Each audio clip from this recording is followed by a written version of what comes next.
नमस्कार, मैं हूं ज्योति प्रकाश रंगा। आप देखना शुरू कर चुके हैं आरएम न्यूज़ बीकानेर। आप देख रहे हैं मेरा यूट्यूब चैनल ज्योति टाइम्स भी, और मेरे ज्योति टाइम्स यूट्यूब चैनल को आप लोगों ने बहुत प्यार दिया है, निरंतर आपका प्यार मिल रहा है। ऐसे ही आप अपना प्यार बरसाते रहें। आगे बढ़ने से पहले मेरे यूट्यूब चैनल ज्योति टाइम्स को प्लीज़ आप सब्सक्राइब करें, फिर आगे बढ़ें और देखते हैं बीकानेर में आज दिन भर क्या कुछ रहा। खास डाल लेते हैं एक नजर। कृषि मंत्री किरोड़ीलाल मीणा बिना सरकारी तामझाम के पहुंचे बीकानेर। 3 दिवसीय किसान मेला शुरू। कृषि मंत्री किरोड़ीलाल मीणा ने किया उद्घाटन।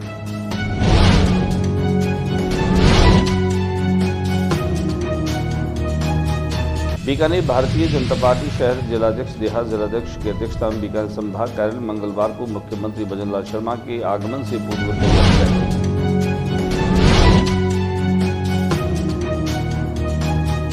राजस्थान किसान आयोग अध्यक्ष श्री आर चौधरी मंगलवार को पहुंचे बीकानेर।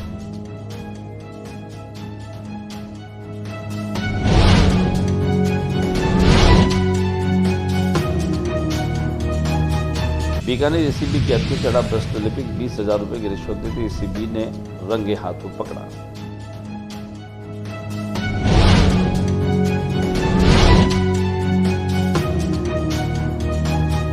महाराजा गंगा सिंह विश्वविद्यालय का नवम दीक्षांत समारोह बुधवार को राज्यपाल हरिभाऊ बागड़ी की अध्यक्षता में होगा कार्यक्रम।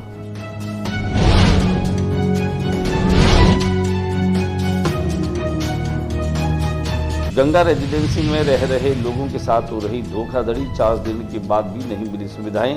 पिछले 8 दिनों से नहीं मिल रहा पानी। फ्लैट मालिक ने कलेक्टर किया विरोध।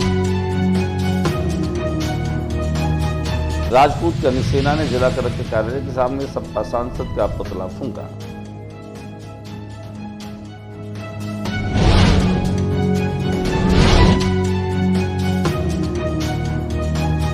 राज्यपाल व मुख्यमंत्री के दौरे को लेकर तैयारियों के बारे में क्या कहना है जिला कलेक्टर।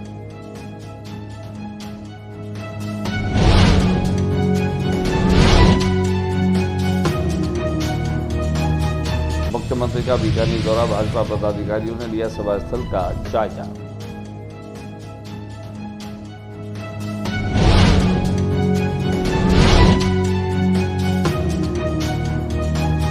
सनातन संस्कृति रक्षा मंच की तत्वावधान में चल रहा 108 कुंडी गौरी शंकर महायज्ञ और बजरंग दास जी महाराज की मुखारविंद से हो रही है मतदान की वर्षा। पहुंच रहे हैं हजारों की तादाद में।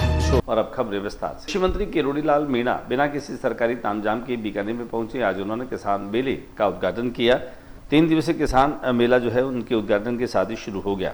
कृषि मंत्री किरोड़ीलाल मीणा ने उद्घाटन किया और राजस्थान के कृषि मंत्री डॉक्टर किरोड़ीलाल मीणा मंगलवार को बीकानेर में पहुंचे। उन्होंने स्वामी केशवानंद राजस्थान कृषि विश्वविद्यालय द्वारा आयोजित किसान मेले का उद्घाटन किया। खास बात यह रही कि मुख्यमंत्री भजनलाल शर्मा की बीकानेर यात्रा से ठीक 1 दिन पहले ही मीणा यहां पर आ चुके हैं। उन्होंने किसी भी सरकारी तामझाम से दूरी बनाई रखी। न तो उनके आगे पुलिस की पायलट गाड़ी थी और न ही उन्होंने सर्किट हाउस में ठहरने की व्यवस्था कराई। मीणा जयपुर से सीधे कृषि विश्वविद्यालय पहुंचे, जहां उनके लिए रेस्ट हाउस में एक साधारण कमरा बुक किया गया था और वे वहीं पर ठहरे। उन्होंने सर्किट हाउस में कोई कमरा आरक्षित नहीं कराया, इसलिए वहां जाने की जरूरत भी नहीं पड़ी। कृषि मेले में किसानों को मिलेगी आधुनिक खेती की जानकारी। किसानों को नवीनतम तकनीकों, उन्नत कृषि प्रौद्योगिकी और खेती से जुड़ी समस्याओं के समाधान की जानकारी देने के लिए स्वामी केशवानंद राजस्थान कृषि विश्वविद्यालय में मंगलवार को किसान मेले की शुरुआत की गई। और विश्वविद्यालय में कुलपति प्रोफेसर अरुण कुमार शर्मा ने बताया कि ये मेला प्रसार शिक्षा निदेशालय और कृषि विभाग आत्मा बीकानेर के संयुक्त तत्वावधान में आयोजित हो रहा है। अरे आगे से हट दो गुरुजी आगे से। सर, ये किसानों की जो सैंपल थे वो है सर, उसमें जो फर्स्ट सेकंड थर्ड जो हमें जो अच्छा लगा वो ये सारे सैंपल है सर। इसमें गेहूँ के 3 सैंपल अच्छे थे, फर्स्ट सेकंड थर्ड जो कि 3 लगी हुई है। इससे किसानों को 101 बता रहे हैं, जिससे किसानों को जानकारी मिले और मेलों का फायदा किसान उठा सके, कैसे अपनी इनकम बढ़ा सके, लागत कम लगे, उत्पादन का मूल्य ज़्यादा मिले और केंद्र और राज्य की ऐसी योजनाओं का यहाँ प्रदर्शन भी होता है ताकि वो ज़्यादा से ज़्यादा उनकी जानकारी मिलकर उसको लाभ उठा सर राणा। भारतीय जनता पार्टी के संभाग कार्यालय में शहर अध्यक्ष श्रीमती सुमन छाजीड़ और देहात के अध्यक्ष श्याम पंचारिया ने आज भाजपा कार्यकर्ताओं और नेताओं को संबोधित किया। खासतौर से मुख्यमंत्री भजनलाल शर्मा के प्रस्तावित दौरे को लेकर के यह बैठक रखी गई थी। उनके आगमन से पूर्व इस बैठक में विशेष निर्देश दिए गए। बैठक में जहां पर शहर भाजपा के अध्यक्ष सुमन छाजेड़ और देहात जिलाध्यक्ष श्याम पंचारिया जो हैं, उन्होंने बीकानेर संभाग कार्यालय में भजनलाल शर्मा के आगमन से पूर्व इस बैठक को संबोधित किया। भाजपा के प्रदेश मंत्री वासु चावला मुख्य वक्ता उपस्थित रहे। बुधवार को होने वाले किसान सम्मेलन को किस तरह सफल बनाया जाए, इसे लेकर के जिला पदाधिकारियों, मंडल मोर्चा अध्यक्षों में चर्चा रही। प्रदेश मंत्री वासु चावला ने इस किसान सम्मेलन को सफल बनाने के लिए बीकानेर शहर और देहात से हजारों कार्यकर्ता इस किसान सम्मेलन में शामिल होंगे। पहली बार राजस्थान दिवस को संभाग स्तर पर पूरे सप्ताह मनाया जा रहा है और कल बीकानेर संभाग में मुख्यमंत्री भजनलाल शर्मा भी किसान सम्मेलन को संबोधित करेंगे। चावला ने बताया कि बुधवार सुबह 10:30 बजे मुख्यमंत्री केशवानंद विश्वविद्यालय पहुंचेंगे, वहां किसान सम्मेलन को संबोधित करेंगे। कृषि मंत्री किरोड़ी लाल मीणा, चिकित्सा मंत्री गजेंद्र सिंह खींवसर, खाद्य एवं नागरिक आपूर्ति मंत्री सुमित गोदारा भी यहां उपस्थित रहेंगे। शहर जिलाध्यक्ष सुमन छाजेड़ ने कहा कि बीकानेर शहर में मुख्यमंत्री भजनलाल शर्मा का पहला सार्वजनिक कार्यक्रम है। मुख्यमंत्री की एक झलक पाने को लोग काफी उत्साहित हैं।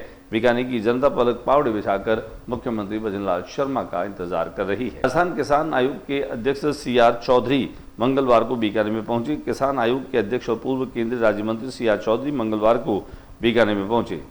प्राप्त कार्यक्रम के अनुसार चौधरी मंगलवार सुबह 9 बजे नागौर से रवाना होकर के और 11 बजे बीकानेर में पहुंचे, जहां उनका स्वागत किया गया। ये मंगलवार की रात्रि जो है विश्राम सर्किट हाउस में ही करेंगे। अगले दिन बुधवार को सुबह 8:15 बजे सर्किट हाउस से रवाना होकर वे 8:30 बजे स्वामी केशवानंद कृषि विश्वविद्यालय में किसान सम्मेलन के कार्यक्रम में भी शिरकत करेंगे, जहां मुख्यमंत्री भजनलाल शर्मा पहुंचेंगे। ऐसा हुआ है जो कह रहे थे कि वहाँ जो 15 लाख रुपए तो नोखा मंडी से लोगों ने एसीबी के हथे एक और भ्रष्ट लिपिक जो है वो चढ़ चुका है। 20,000 रुपए की रिश्वत लेते एसीबी ने इसे रंगे हाथों गिरफ्तार किया। खाजूवाला में एसीबी ने बड़ी कार्रवाई करते हुए सीबीओ कार्यालय के लिपिक को 20,000 रुपए की रिश्वत लेते पकड़ा। एडिशनल एसपी महावीर शर्मा ने बताया कि आरोपी लिपिक चोरू लाल ने सस्पेंड पीटीआई की बकाया सैलरी बनाने के एवज में कुल 50,000 की रिश्वत मांगी थी। परिवादी ने पहले 20,000 रुपए दे दिए, लेकिन अब लिपिक ने बाकी 20,000 की मांग की तो उसने एसीबी से शिकायत दर्ज करा दी। शिकायत का सत्यापन करने के बाद एसीबी ने मंगलवार को जाल बिछाया और लिपिक चोरू लाल को 20,000 रुपए की राशि के साथ रंगे हाथों गिरफ्तार कर लिया। परिवादी जो है वो पीटीआई है और 2020 से वो उसमें यहाँ पर सस्पेंड चल रहा है और यहाँ पर जो है इसकी पोस्टिंग कर रखी थी। इसका 11,000 रुपये की रिश्वत मांगी गई, इसमें 30,000 रुपये पहले ले लिए गए थे और आज 20,000 रुपये लेते हुए रंगे हाथों गिरफ्तार किया है। नहीं, इसमें अभी पूछताछ जारी है कि सीबीओ का इसमें क्या रोल है, तो अगर ऐसे कोई होगी तो उस पर कार्रवाई की जाएगी। महाराजा गंगा सिंह विश्वविद्यालय का 9वां दीक्षांत समारोह बुधवार को विश्वविद्यालय परिसर में आयोजित किया जा रहा है। राज्यपाल हरिभाऊ बागड़ी की अध्यक्षता में यह कार्यक्रम संपन्न होगा।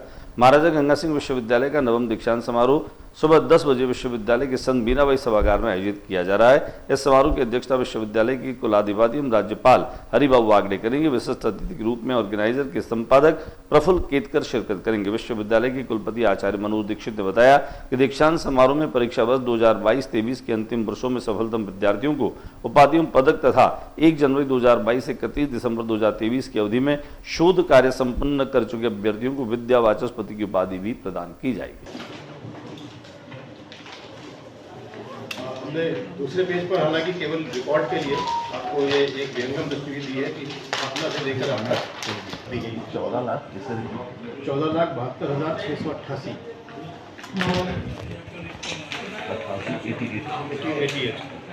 बीकानेर की गंगा रेजिडेंसी में रहने वाले लोगों की परेशानियां खत्म होने का नाम ही नहीं ले रही है। यहां पर जिन लोगों ने पूरा चार्ज दे दिया, बावजूद उसके यहां पर पीने का पानी नहीं और भी सुविधाओं की कमी नजर आ रही है। मूलभूत सुविधाओं के अभाव में समय समय पर यहां पर रहने वाले लोग प्रदर्शन करते रहे हैं।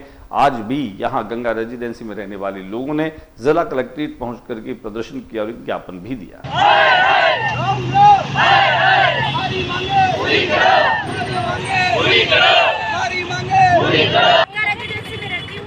और 6 दिन से वहाँ पानी नहीं आ रहा है। कंपनी को हमने फंड भी भर दिया है 40,000 रुपए, लेकिन उस फंड का हमें कोई भी फायदा नहीं है। लिफ्टें खराब है और गेट भी बंद है और 6 दिन से हम पानी से पूरा परेशान हो रहे हैं। बूढ़े बुजुर्ग हैं वो भी परेशान हो रहे हैं और बूढ़े बुजुर्ग तो इतनी हालत खराब हो रखी है, आप आगे बहुत परेशान हो रहे हैं। लाइट कनेक्शन भी कट चुका है।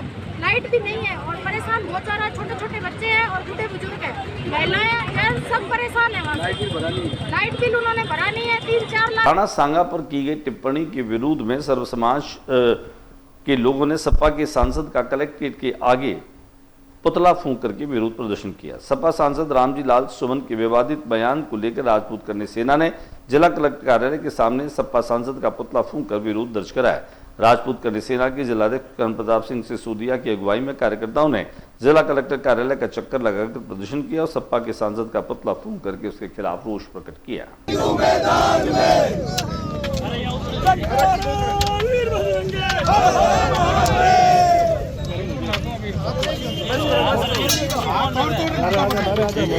मुख्यमंत्री भजनलाल शर्मा के बुधवार को प्रस्तावित दौरे को लेकर के भारतीय जनता पार्टी के नेताओं और कार्यकर्ताओं ने सभा स्थल का जायजा लिया। भारतीय जनता पार्टी शहर जिलाध्यक्ष सुमन छाजिर, देहात जिलाध्यक्ष श्याम पंचारिया ने संभाग कार्यालय के सामने कार्यक्रम प्रभारी प्रदेश मंत्री वासुदेव चावला की उपस्थिति में 26 मार्च को मुख्यमंत्री भजनलाल शर्मा के बीकानेर दौरे को लेकर संभाग कार्यालय में बैठक कर तैयारियों पर चर्चा की। साथ ही साथ सभा स्थल पर पहुंच करके उन्होंने तैयारियों का जायजा भी लिया। वासुदेव चावला ने कहा कि 26 मार्च को मुख्यमंत्री भजनलाल शर्मा बीकानेर पहुंचेंगे, फिर यहां से स्वामी केशवानंद विश्वविद्यालय में किसान सम्मेलन को संबोधित करेंगे।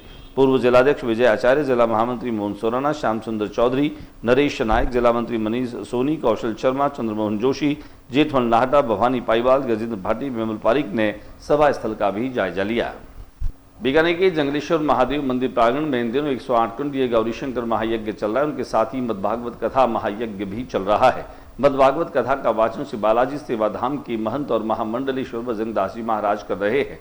भजनदास जी महाराज ने आज कथा के 30 दिवस पर मद्भागवत कथा के सुनने, उसके श्रवण और उसके अमृत पान के महत्व को बताया। उन्होंने कहा कि व्यासपीठ पर बैठकर कथा का पात्र वही होता है जो काम, क्रोध, लोभ से मुक्त होता है। उन्होंने कहा कि हर कोई कथा नहीं कर सकता। उन्होंने न केवल भागवत कथा सुनने वाले लोगों को इस बात का जिक्र किया कि रसपूर्ण तरीके से एकाग्र होकर के मन, वचन और काया से भागवत कथा का श्रवण करना चाहिए। यह कलिकाल में भक्ति और मुक्ति देने वाला है। यहाँ पर बजरंगनाथ जी महाराज ने ये भी कहा कि हम अपने जीवन की शुचिता को बनाए रखें। साथ ही साथ उन्होंने कहा कि दया, करुणा ये हमारे भीतर उठने वाले वो भाव हैं जो हमें प्रभु के श्री चरणों में निरंतर रत रखने के लिए प्रेरित करते हैं। उन्होंने कहा कि प्रभु की कृपा के बिना सत्संग नहीं होता और साथ ही साथ यहाँ आने वाले वे तमाम भक्त जो हैं उन पर प्रभु और हरि की बड़ी कृपा बरस रही है, जिससे वे इस मद्भागवत कथा का अमृत पान करने के लिए पहुंच रहे हैं। आइए हम आपको लिए चलते हैं मद्भागवत कथा के दरमियान, जहां बजरंगदास जी महाराज अपनी अमृतमय वाणी से इस कथा का सरस वाचन कर रहे हैं। ब्राह्मण है और ये ब्राह्मण इस गौरी शंकर महायज्ञ को पूर्ण कराने में जुटे हैं। आइए हम बातचीत कर लेते हैं कुछ ऐसे ही विप्रों से, ब्राह्मणों से जो लगातार इस तरह के यज्ञादि अनुष्ठान पूरे करवाते हैं। नाम बताएं अपना। मोहनलाल छगानी। मोहनलाल जी, कैसा लग रहा है आपको? बहुत आनंद में रहे हैं, खुश में रह रहे हैं। धरती ऐसे जैसे लग रही है छोटी काशी, बहुत ही बढ़िया लग रही है। और यहाँ पर उपस्थित जितने भी जोड़े बैठे हुए हैं कुंडों पे, उनका कल्याण निश्चित है इसके अंदर, और इसके अंदर लोक कल्याण की भावनाएं निहित है, क्योंकि हमारे सनातन धर्म में ये प्रथम जो मंत्र है ऋचाओं का उपनिषदों के अंदर, सर्वे भवन्तु सुखिनः, सर्वे सन्तु निरामया, सर्वे भद्राणि पश्यन्तु मा कश्चित् दुःख भाग् भवेत्। सबका कल्याण हो, जीव मात्र का कल्याण हो, ऐसी भावना को लेकर के ये यज्ञ का मुख्य उद्देश्य हम लोगों ने रखा है। मेरा उद्देश्य यही है कि इस यज्ञ से जुड़े हुए हैं अथवा जो यहाँ भाग ले रहे हैं उन सबका कल्याण हो। सनातन संस्कृति मंच बनाने के पीछे क्या मुख्य उद्देश्य रहा? क्या लगता है सनातन संस्कृति को कोई खतरा है? सनातन संस्कृति वर्तमान में ये कलयुग का प्रभाव है। शास्त्रों के अंदर भी लिखा हुआ है कि लोगों में जो यज्ञ, याज्ञ और पूजा पाठ के प्रति जो ये कमी हो रही है, जो मेन मानव का मुख्य उद्देश्य है और उसी के द्वारा वो आगे बढ़ता है, अपना जीवन सुखमय बनाता है, उसमें नित्य निरंतर कमी हो रही है। उस कमी को पूर्ति करने के लिए समय समय पर महापुरुषों द्वारा और ब्राह्मणों द्वारा हर जगह यज्ञ होते हैं। उसका उद्देश्य ये है कि संस्कृति को बढ़ावा मिले, संस्कारों को बढ़ावा मिले और सनातन धर्म जो है, जो हमारा नींव है, और हमारा कल्याण हो। इतना अच्छा यज्ञ हो रहा है। और क्या कहेंगे आप? यहाँ पर आप देखें कि हमारे आचार्य जी भी हैं। आचार्य जी बताएं कैसा लग रहा है आपको? बहुत अच्छा लग रहा है हमको। कितने लोग यहाँ पर आ रहे हैं? कहते हैं पापो हम पाप कर्मा हम पापात्मा पाप संभव पाहि माम सर्वदा देव सर्व पाप हरो मम सर्व कष्ट हरो मम सर्व दुख हरो मम। क्या बात है। आप देखिए यहाँ पर लगातार जो बैठे हैं, आप यज्ञ में बैठे हैं? हाँ जी, बताएं कैसा लग रहा है आपको यज्ञ में बैठकर?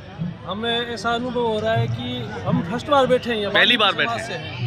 हीरालाल तेजी मेरा नाम है। हम एक से जुड़े हैं संतोषानंद और योगी जी महाराज के माध्यम से। क्या बात है। तो हम तो इतना ही जानते थे कि जब तक अपना नेम तुम्हारा कच्छ दास तुम्हारा।